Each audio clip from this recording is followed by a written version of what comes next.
আসসালামু আলাইকুম। চলুন আজ আমরা একসাথে কোরআনের গভীরে ডুব দেই, দেখি এবাদত আর নৈতিকতা নিয়ে কি অসাধারণ নির্দেশনা সেখানে অপেক্ষা করছে। এমন নির্দেশনা যা জীবনের প্রতিটি পদক্ষেপে আমাদের পথ দেখাতে পারে। এই যে এত জটিল একটা পৃথিবী, এত এত মত, এত পথ, এর মাঝে কোনটা ঠিক, কিভাবে খুঁজে পাওয়া যাবে নিজের আসল রাস্তা? এই প্রশ্নটা কিন্তু আমাদের সবার, তাই না? চলুন এই জিজ্ঞাসা দিয়েই আজকের আলোচনাটা শুরু করা যাক। তাহলে পথ খুঁজে পাওয়ার উপায়টা কি? এখানেই আসছে আমাদের আজকের মূল ভাবনাটা। ভাবুন তো, কোরআন যেন একটা ঐশী কম্পাস, এমন একটা কম্পাস যা জীবন নামের এই বিশাল সমুদ্রে আমাদের ঠিক পথটা দেখিয়ে দেয়। তো একটা কম্পাস হাতে পেলেই তো হলো না, তাই না? যাত্রা শুরুর আগে তাকে ঠিকঠাক করে নিতে হয়, সেট করতে হয়। ঠিক তেমনি জীবনযাত্রার জন্য আমাদের ভেতরের যে কম্পাসটা আছে তাকে প্রথমে বিশ্বাসের মাধ্যমে একদম স্থির করে নিতে হবে। আর এই কম্পাসের ভিত্তিটা কি জানেন? সেটা হলো ঈমান। ঈমান হলো সেই মজবুত নোঙর যা আমাদের হৃদয়কে যে কোনো পরিস্থিতিতে স্থির রাখে। বলা যায় এখানে তাকদীরের নদীটা আখেরাতের বিশাল সমুদ্রে এসে মেশে, এর ওপরেই কিন্তু বাকি সবকিছু দাঁড়িয়ে আছে। তাহলে আমাদের এই আধ্যাত্মিক কম্পাসের ধ্রুবতারাগুলো কি কি? এই যে দেখুন, 6টা মূল স্তম্ভ: আল্লাহতে বিশ্বাস, তার ফেরেশতা, তার পাঠানো কিতাব, তার রাসূলগণ, পুনরুত্থান দিবস এবং সবশেষে তকদির বা ঐশ্বরিক বিধানের উপর বিশ্বাস। এই কেন্দ্রবিন্দুগুলোই আমাদের পথ হারানোর ভয় থেকে বাঁচায়। কি অসাধারণ একটা কথা, তাই না? জীবনের ঝড়ে দাঁড়িয়ে আল্লাহর ভরসার লঙ্গর ফেলো। এটাই হলো তাওয়াক্কুল, মানে আল্লাহর উপর সম্পূর্ণ নির্ভর করা। জীবনের সব উত্থান পতনের মাঝেই এই বিশ্বাসটাই কিন্তু মনের শান্তি আর সুরক্ষার আসল চাবিকাঠি।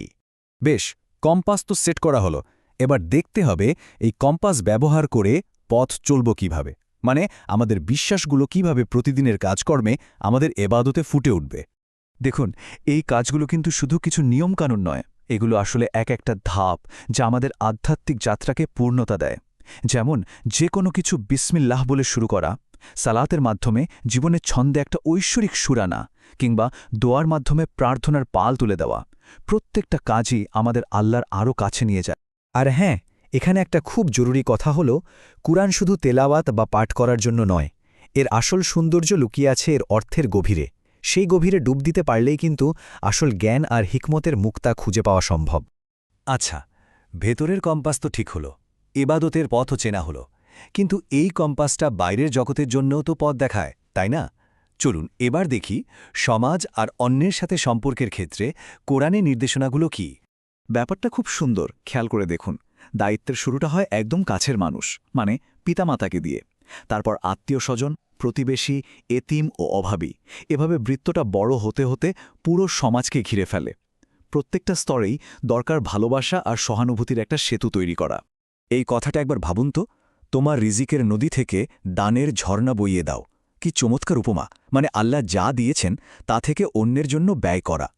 আর এই দানের ঝর্ণাটা কিন্তু শুধু অন্যের উপকার করে না, এটা নিজের জন্যেও আল্লাহর রহমতের প্রবাহকে আরও বাড়িয়ে দেয়। এবার আসি খুব গুরুত্বপূর্ণ একটা বিষয়ে, আর্থিক সততা। এই টেবিলটা দেখলেই বিষয়টা পরিষ্কার হয়ে যাবে। একদিকে আছে সততা, মানে মাপে ও ওজনে ঠিক দেওয়া। অন্যদিকে আছে নিষ্ঠা, মানে সুদ বা প্রতারণার মতো জিনিসগুলো এড়িয়ে চলা। কারণ বিশ্বাস আর সততাই কিন্তু একটা সুস্থ অর্থনৈতিক সম্পর্কের মূল ভিত্তি। আমরা সমাজ নিয়ে কথা বললাম, অর্থ নিয়েও বললাম।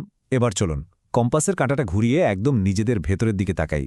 দেখি ব্যক্তিগত চরিত্রকে সুন্দর আর মজবুত করার জন্য কি কি গুণ অর্জন করতে হবে।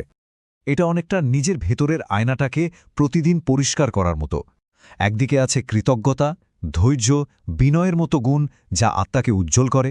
আর ঠিক তার বিপরীতে আছে অপচয়, অহংকার, কঠোরতার মতো বদগুণ যা আমাদের বিচার বুদ্ধিকে ঘোলাটে করে দেয়। প্রতিদিন আমাদেরকেই বেছে নিতে হয় আমরা কোন পথে চলব। আর চরিত্রের একটা অন্যতম মজবুত স্তম্ভ হল প্রতিশ্রুতি রক্ষা করা। একটা কথা দিলে সেটা রাখা। কারণ একটা প্রতিশ্রুতি কিন্তু শুধু একটা কথা না, এটা বিশ্বাসের এক একটা দুর্গ। এটা ভাঙলে শুধু সম্পর্ক ভাঙে না, নিজের প্রতি আস্থাও কমে যায়। তাহলে সমাজে আর নিজের ভেতরে শান্তি বজায় রাখার উপায় কি? এই যে দেখুন, কিছু মূলনীতি, যেমন সংঘাত এড়িয়ে চলা, অন্যের ক্ষতি না করা, কারো দোষ খুঁজে না বেড়ানো, আর সবসময় ন্যায় ও সত্যের পক্ষে থাকা। এই সহজ নীতিগুলো মেনে চললেই কিন্তু একটা শান্তিময় জীবন পাওয়া সম্ভব। তো এত সব আলোচনার পর আমরা কোথায় এসে দাঁড়ালাম?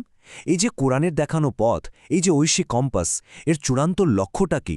লক্ষ্যটা হলো এমন একটা জীবন পাওয়া যা উদ্দেশ্যপূর্ণ, ভারসাম্যপূর্ণ আর সবচেয়ে বড় কথা আল্লাহর সন্তুষ্টিতে ভরা। এটাই কিন্তু এই যাত্রার আসল গন্তব্য। এই আলোচনা শেষে একটা প্রশ্ন রেখে যেতে চাই। আজকের দিকনির্দেশনাগুলো শোনার পর একবার নিজের ভেতরের কম্পাসটার দিকে তাকিয়ে দেখলে কেমন হয়? এর কাঁটাটা আজ ঠিক কোন দিকে নির্দেশ করছে? এই ভাবনাটা সবার জন্য রইল।